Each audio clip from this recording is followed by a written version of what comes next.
오늘 함께 보실 말씀은 역대하 9장 13절에서 31절 말씀입니다. 역대하 9장 13절에서 31절 말씀입니다. 하나님의 말씀을 한 절씩 교독하겠습니다.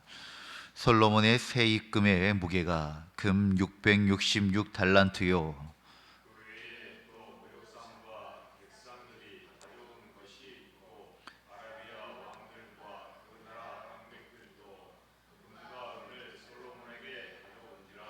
솔로몬 왕이 쳐서 늘린 금으로 금 방패 200개를 만들었으니 방패 하나에 든 금이 600세겔이며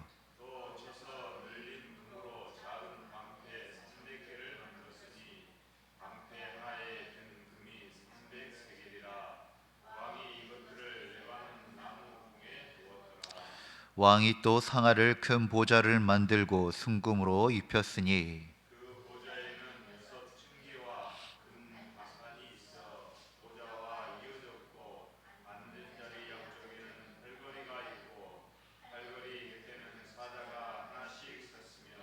또 12사자가 있어 그 6층계 양쪽에 섰으니 어떤 나라에도 이같이 만든 것이 없었더라.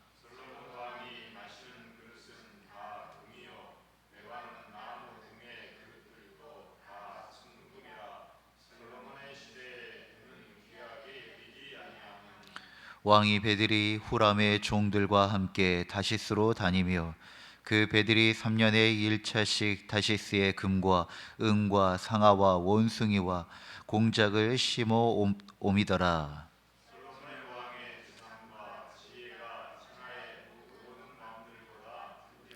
천하의 열왕이 하나님께서 솔로몬의 마음에 주신 지혜를 들으며 그의 얼굴을 보기 원하며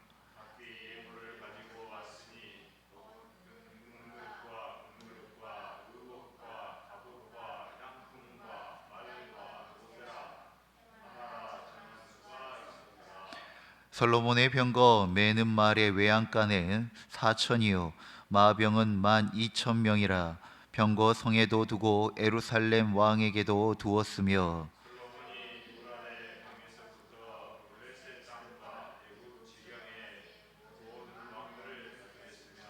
왕이 예루살렘에서 은을 돌같이 흔하게 하고 백향목을 평지에 뽕나무같이 많게 하였더라.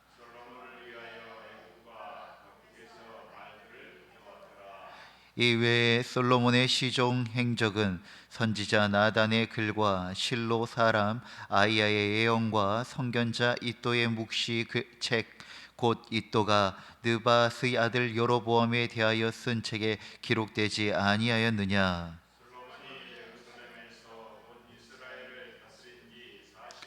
함께요.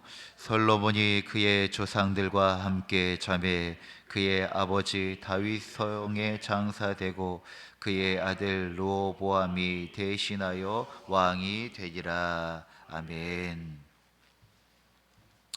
오늘 본문은 이스라엘의 역사, 통틀은 모든 역사상 가장 부요하고 찬란했던 시기를 기록하고 있습니다.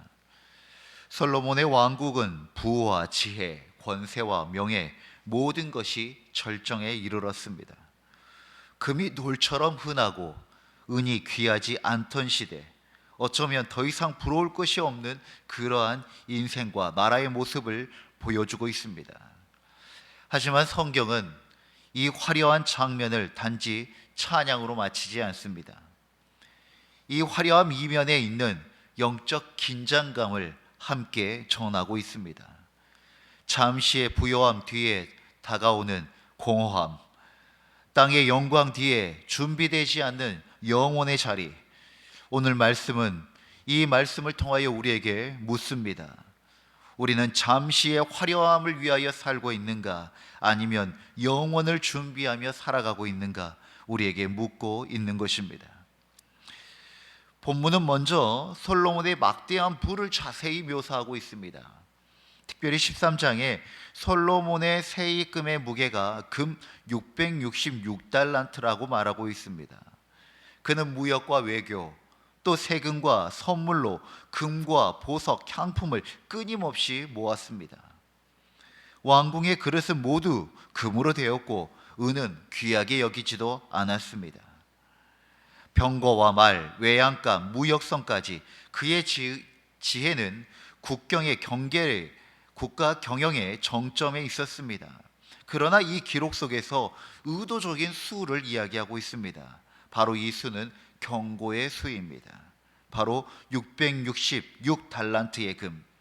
이 숫자는 요한계시록에서도 짐승의 수로 등장하는 상징적 표현입니다. 즉 하나님의 임재와 하나님이 없는 인간의 완전함을 말하고 있습니다. 이 말은 바로 인간의 교만이 절정에 달았다라고 하는 그러한 표현을, 그러한 뜻을 담고 있습니다. 하나님께서 솔로몬에게 왜 지혜를 주셨습니까? 하나님께서 솔로몬에게 왜 불을 주신 것입니까? 그것을 통하여 열방이 하나님을 알게 하기 위함이었습니다. 그러나 시간이 지나면서 그 지혜와 부는 점점 자기 자신을 위한 영광으로 기울기 시작하였습니다. 사랑하는 성도 여러분, 우리는 반드시 기억해야 합니다. 하나님께서 왜 나에게 남들에게 없는 특별한 달란트를 주셨는지, 더한 소유와 남다른 지혜를 주었는지, 왜 나를 그 자리에 세우셨는지, 그것은 내가 특별해서 내 영광을 위하여 하나님께서 특별하게 하신 것이 아니라는 것입니다. 그것은 솔로몬의 지혜를 통하여 열방이 하나님을 알게 하기 위하였듯이 우리의 인생과 우리의 달란트와 지혜와 소유를 통하여서 하나님께서 영광 받으시고 하나님의 살아계심을 전하기 위한다는 하나님의 뜻과 목적과 그 의미가 있다는 것을 잊지 않아야 한다는 것입니다.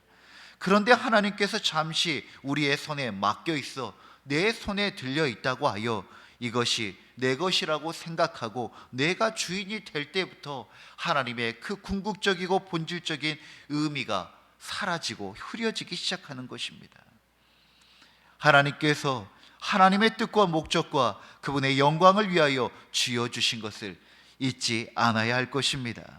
그러니 아무리 많은 것을 가졌더라도, 아무리 특별해도, 아무리 능력이 있어도 우리는 하나님 앞에, 그리고 사람 앞에, 세상 앞에 겸손해야 하는 것입니다. 나의 것이 아니라 하나님께서 부여해 주신 것을 잃지 않고 주인보다 청지기의 의식을 가지고 살아가는 우리가 되어지길 원합니다. 그리고 또한 청지기는 무엇을 높여야 합니까? 주님의 뜻을 높이고 주님의 이름을 높이는 것이 합당한 태도인 것입니다. 하나님의 주신 복은 언제나 통로로서 쓰여져야 합니다. 어느 순간 솔로몬이 자기의 영광과 자기의 부를 위하여서 축적하는 그 복이 되어질 때 오히려 이 복이 우상이 되고 있다는 것을 오늘 우리의 본문 말씀을 통하여서 다시 한번 깨달을 수 있다는 것입니다. 통로의 역할을 멈추면 그 복이 우상이 되기 시작합니다. 은혜는 교만으로 변질되기 시작합니다. 이 영적 늪에 빠지지 않은 우리가 되어지기를 간절히 소망합니다. 25절의 이하에 보면은 솔로몬의 통치가 더 확장되고 있습니다. 솔로몬의 병거 매는 말의 외양간은 4천이요 마병은 12,000명이라. 이스라엘은 유브라데 강에서부터 애굽까지 통치하며 모든 왕이 솔로몬 앞에 머리를 숙였습니다.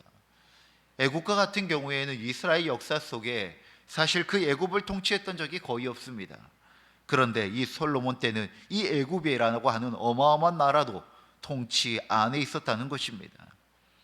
이것은 이스라엘 역사상 단 한 번뿐인 엄청난 제국의 시대였습니다. 그러나 성경은 이 시대와 이 장면을 집중하거나 부각하지 않습니다. 드러내지 않는다는 겁니다. 그 장면을 찬양하지 않습니다. 오히려 이 화려한 서술이 끝난 후 곧바로 열왕기상 11장에서는 솔로몬의 타락이 기록되어져 있습니다. 많은 이방의 아내, 그들의 신을 위한 산당들, 그리고 마음의 변질, 그가 하나님께서 금하신 애굽의 말을 사오고 병가와 군사력을 강화하는 것은 신명기 17장의 왕의 금지령이었습니다. 그것을 쌓아놓고 힘을 키우지 말라고 하였습니다. 왕은 말을 많이 두지 말 것이며 백성을 애굽으로 돌아가게 하지 말라. 신명기 17장 16절의 말씀이었습니다. 그러나 그는 이 모든 말씀을 어기기 시작합니다.